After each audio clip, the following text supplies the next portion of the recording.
Tonight, Premier Stephen Marshall tours our parched farming communities. And more rural doctors required in the regions to halt a potentially crippling shortage. From our 7 Spencer Golf studios, your nightly news with Louise Hedger begins now. Good evening. Premier Stephen Marshall has paid a visit to the Eastern Eyre Peninsula, where parts are feeling the effects of one of the worst droughts in decades. He met local farmers and business owners to discuss the future and how to handle future drought conditions. Eastern Eyre Peninsula farmers coming to terms with the drought that has left their paddocks bone dry. Today, Premier Stephen Marshall and Primary Industries Minister Tim Whetstone visited Cow and Cleve to hear ideas on what comes next. We're really keen to hear any suggestions people have got for how we can ease the drought conditions. We'll take them back, we'll work with our federal colleagues, we'll do everything we can to support people that are living in South Australia in drought conditions. While there was talk about how to boost local economic growth in country towns, there were grave concerns raised about the future of the next generation. I heard today in particular about how tough it is on some of the younger farmers. Certainly that's a big thing. It's very important. And I do my best to get alongside our young farmers and encourage them to have a go. The Premier's visit has been encouraging for farmers in the region to know the government wants to work with them in how to tackle droughts in the future. Well, there are going to be some positive outcomes, I think. The Premier is interested, and that's great. But the opposition says the Premier's visit was too little, too late. I was in Cow 6 months ago. The Premier is there 6 months too late. It is about time that the Premier actually started, rather than worrying about picture ops that are 6 months too late, they actually started putting some money on the table to provide assistance to these farmers in need. For now, farmers can only hope for a strong autumn break of rainfall. We all hope that it's going to rain this autumn and things will get away again, but you know, it's going to be a bit tough for a while, and I think we're all going to get through it. We've seen it all before, and it's not new. Casey Trelaw, 7 Spencer Golf News. The Country Fire Service is warning residents in the mid-north to stay vigilant after a number of grass fires last night. Crews battled in sweltering conditions just north of Butte to contain a fire which is believed to have started from a vehicle which had crashed after a high-speed chase with police. More than 90 volunteers worked into the night on the blaze, which had burnt through 280 hectares of land towards Port Broughton. Fires, despite low fuel loads, can move quite quickly and threaten lives and property at any time of day or night. Fireys in Port Pirie also called out to a fire next to the town's library on Wandera Road. They were able to extinguish the flames before they could pose a threat to surrounding buildings. New South Wales Labor leader Michael Daly will visit Broken Hill this week and host a community meeting. It'll be his first visit to the Silver City since replacing Luke Foley as state opposition leader last November. The ongoing water crisis around the region is expected to dominate discussions, but they'll also be able to hear other local concerns. The meeting will be held at the Broken Hill Trades Hall Thursday night at 7 o'clock. Traditional owners of the Flinders Ranges say they should have a say in selection of a nuclear waste facility planned for the area. They've lodged a complaint with the Human Rights Commission, also alleging cultural heritage sites were damaged in the assessment process. The search for a site for the National Nuclear Waste Facility has taken yet another turn, with the Adnyamatna Traditional Lands Association taking their case to the Human Rights Commission. It simply came about because of the fact that we don't have a say in this whole process. It relates to the ballot for the Wallabadina site near Hawker. The Flinders Ranges Council is conducting the vote, despite the property reportedly being outside council boundaries. Traditional owners say their voice isn't being heard. They were going to allow the Flinders Range Council members to vote, but not the greater argument in the community. They're also claiming Commonwealth contractors caused damage to a culturally sacred site in 2017. 12 different songlines cross through the area, which are particularly significant to women. And the women who hold that cultural knowledge were not adequately consulted before the ground disturbance work was done. Morris Blackburn lawyers have taken this case pro bono. There are really obvious fundamental flaws in this particular case around consultation of traditional owners. In a statement, the Department for Innovation and Science said, "Our process is inclusive, transparent and robust," and that they would not comment about the case. No one's still listening to us, and that's what we want, is to have a say about what happens on our country. Garth Burley, 7 Spencer Gulf News. A doctor drought is becoming an increasing issue for regional South Australia, with 60 vacancies available. The shortages have led to critical workforce issues on the Yorke Peninsula and the Mid-North. The state doctors' shortages is a creeping crisis. Departments in numerous towns have become dependent on the expensive alternative of a locum workforce, leading the Rural Doctors Association to call for action to address the chronic shortages. There seems to be an issue in attracting doctors to many of our rural towns, and the Rural Doctors Association believe that a clear training pathway would be a solution. For regional hospitals, the true challenge is getting medical professionals to stay on long term. Many are now calling on rural generalist training programs to help incentivise doctors to stay regional.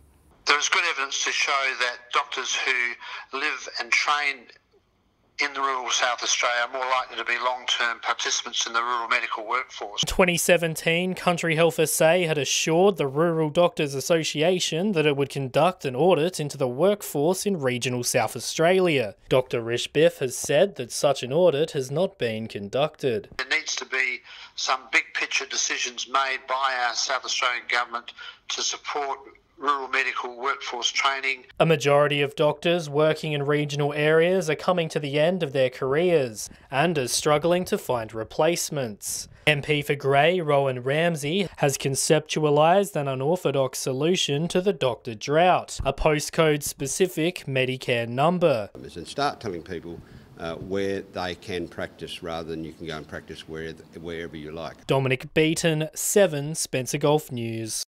Meanwhile, 5 first-year interns have begun working at the Whyalla Hospital.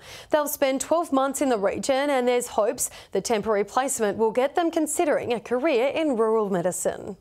A lack of regional doctors was diagnosed a long time ago, and these 5 interns may be part of the cure. They've begun their internship at the Whyalla Hospital, the first placement of its type north of Adelaide. When I did medical school, the rural health components of it were my favourite part. It would be a great experience for the future of my career as a rural GP.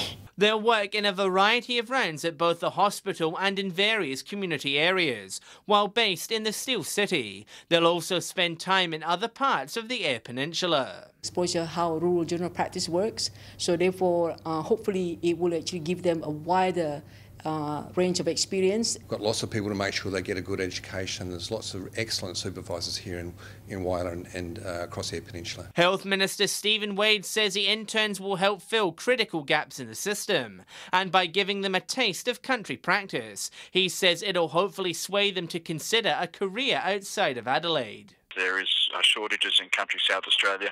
In relation to medical practitioners, this is an important part of our strategy. And while it's early days, both Sarah and Vin... I was just telling them how I don't mind, seeing the beach every day. Really hoping to do something with children's medicine and preferably in a rural setting. John Hunt, 7 Spencer Gulf News.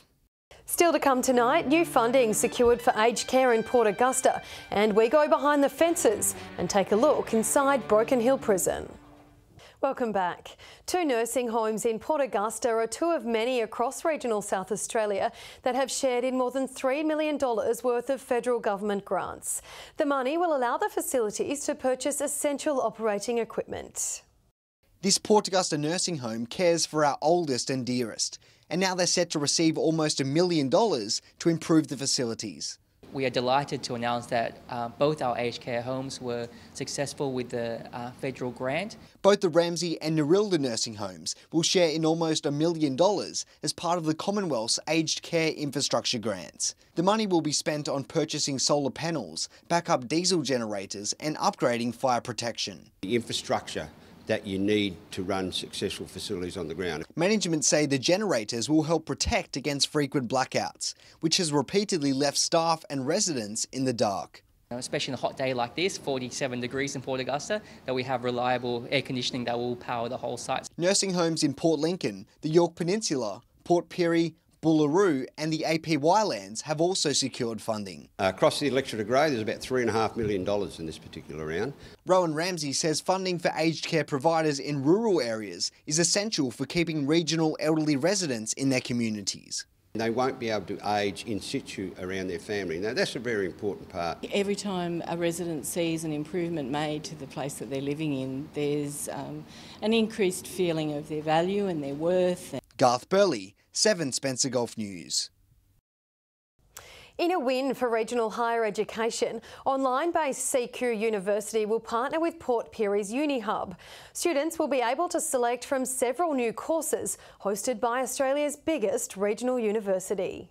The biggest university in Australia is coming to Port Pirie. Spencer Gulf put out for a competitive tender process, and CQU were one of the successful tenderers, along with TAFE, UniSA and Flinders University. CQ University will offer social work, psychology and science. Education and nursing are already proving to be the most popular, with 60 new students currently enrolled. They've been selected by regional demand, and if successful, students could potentially be able to study hundreds of other courses further down the track. A number of online degrees often deprive students from gaining practical experience, which is why students will also have an opportunity to work in local schools. The information about this has been disseminated to all the schools with personal visitation, but also there's been a strong online presence. CQU also offers practical experience working alongside its regional partners. It's hoped this will make a smooth transition for students working online. And they're the only university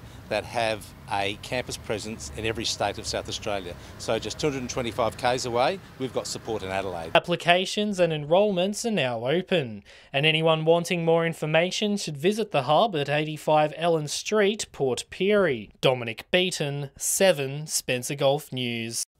A man is set to face the Whyalla court after allegedly losing control of his car on Friday. At around 12:30 p.m, he was negotiating a roundabout at the Jenkins and McDouall-Stewart Avenue intersection.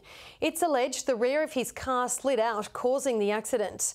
On arrival, patrols breath tested him, with the man allegedly returning a reading of .192, nearly 4 times the legal limit. As well as a court date, the 29-year-old had his car impounded for 28 days and lost his licence for 12 months.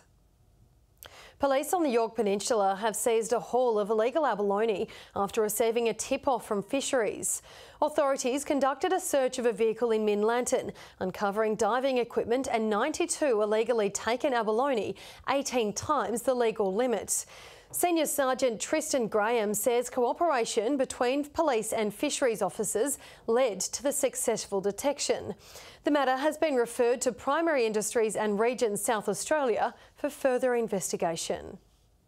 Nightly News has been given a rare insight into the men and women who work at the Broken Hill Correctional Centre. To celebrate National Corrections Day, the 126-year-old prison opened its doors. Behind bars but doing good things. National Corrections Day was established in 2018 to recognise the work of the nation's corrective services staff. It encompasses some 25,000 frontline staff, both in Australia and New Zealand. This year, the day is highlighting the valuable role of prison industries and community service work teams and how they give back to the community. Work activities so they can gain some sort of meaningful training to take back and get some experience in the workforce and hopefully go out and get a job and stop that reoffending cycle that they sometimes go through. Staff work closely with inmates to develop their skills, giving them the best chance to rejoin the community and get back on track, whether it's preparing the lunchtime sandwiches, maintaining parks and gardens, or sharpening their welding know-how. The whole corrective service has been changed, and I reckon for the better. I've been in the job for a long time now, and from the days when the inmates couldn't basically look at you, talk at you, to we now engage with them fully to put them on the right track, basically, to help them. I'll go out in the street and I'll see them either down the club, the pub, shopping centre, and they'll come up to you and say, "G'day, how you going, Dicko? You know, I'm still working," and all the rest of it. It makes you feel good. It makes you feel like you actually achieved something. National Corrections Day is on Friday. Patrick Royenke, 7 Spencer Gulf News. A Port Lincoln teenager diagnosed with endometriosis at aged 14 has learnt to live her life around the painful disorder. Now a national advocate of the condition, she hopes to spread awareness in her hometown. Endometriosis is the debilitating condition affecting an estimated 10% of women in Australia. It's a painful journey 19-year-old sports superstar Tash Hammond knows all too well. At age 13, when she got her first period, Tash and her mum knew something wasn't right. So I used to have naps during the day and just so much pain. I'd have to go home from school every day at about recess time. After months of tracking down a gynaecologist that would test girls under the age of 18, she finally got the diagnosis. I was very lucky to get diagnosed at 14, so I only had 1 year of not knowing what was wrong with me. Unfortunately, many women go half their life not knowing what's wrong. Following her diagnosis and recovery, Endometriosis Australia tapped Tash on the shoulder to become a champion to help raise awareness. So now I go and do a lot of talks at schools and unis and all of that now, just to get the word out there. After speaking across the country, Tash is now looking to spread awareness to women and the wider community in her hometown of Port Lincoln. Here in Lincoln or Cummins, Tumby, all of the Eyre Peninsula, that we just don't have the awareness at all. No one even knows what it is. But the ultimate goal, to hopefully one day find a cure. Yep, if we could cure endo, I think there'd be a lot of happy people in the world. Casey Trelaw, 7 Spencer Gulf News. Stay with us. After the break, we'll take a look at the weekend's baseball, softball and basketball results and new support available for problem gamblers in Broken Hill. Welcome back. Lifeline Broken Hill has established a support group to help those affected by problem gambling. They'll hold their first meeting next month, offering those affected a chance to share their experiences. The Christmas and New Year period can strain our back pockets. Buying presents, travelling home, taking part in the festivities can quickly reduce someone's bank account. It's this kind of financial pressure which makes the start of the year a big risk for problem gambling. And I find that it's a really, really busy time for my service as a gambling help counsellor. A lot of people come and say, you know what, I'm doing it really, really tough, and I've gone to the club, I've gone to the pub, or I've gone to the tab, and I've just blowing everything trying to win money to buy gifts and buy food over Christmas. One problem gambler per family can affect more than 10 people. In the 2016-17 financial year, over $150 million went through pokie machines in Broken Hill. Mr Pearce says this doesn't mean everyone has a problem, but there may be a few that struggle. He's setting up a confidential support group held on the first and last Monday of every month. If there's someone that you think there's in your life that has a problem with gambling or they have issues related to gambling, I want to develop a safe space here at the Lifeline training room where you can come, sit down, talk about it. Let's discuss what we can do to help you and help assist your family member. The first support group meeting will be held on Monday, February 4. Contact Lifeline for the details. Patrick Royenke, 7 Spencer Gulf News. Turning to sport now, and Port Lincoln softball produced a thrilling contest. The Eagles defeated the Squaws by just a run in a match that went down to the wire. John Hunt joins us with details. John, it was a close one. Yes, Louise, it was a pretty even contest with both pitchers making life difficult for the batters. In the end, 2 early runs from the Eagles would be the difference as they edged out their rivals by just 1 run. Eagles at one stage were out in front by 3 runs after 5 innings following a homer from Corin Jenkins. However, the Squaws fought back in the 5th to be just 1 run behind heading into the final dig. Eagles pitcher Hayley Wiseman held her nerve, conceding nothing to give them a thrilling win. The other match was a complete contrast, with Roadrunners making light work of Shields. Jess Jolly starred with 2 home runs, as the Roadrunners chalked up a massive win. In Whyalla softball, The Indians scored 3 runs in the final innings to secure an upset win over the Tigers, while the Roadrunners defeated Eagles 12 runs to 10. Meanwhile, in Whyalla baseball, the Tigers were too strong for the Indians in a 9-run win. Across the Gulf in Port Pirie, and the Tigers defeated the Cats 6-3 in the early game. The Cats shrugged off the loss to defeat the Panthers 8-1 in the late game. Adam Bowering starred with 4 hits from 4 bats. And finally, Port Augusta basketball returned from the Xmas break. In the men's, Cobras were too strong for the Titans, while after 4 quarters, the Wildcats and Eagles couldn't be separated, splitting the points in a 36-all draw. The women returned to the court later this week. So that's all the sport for this week. Cricket Tips will be back Friday, and we'll be back with all the action and scores at the same time next Monday and Tuesday.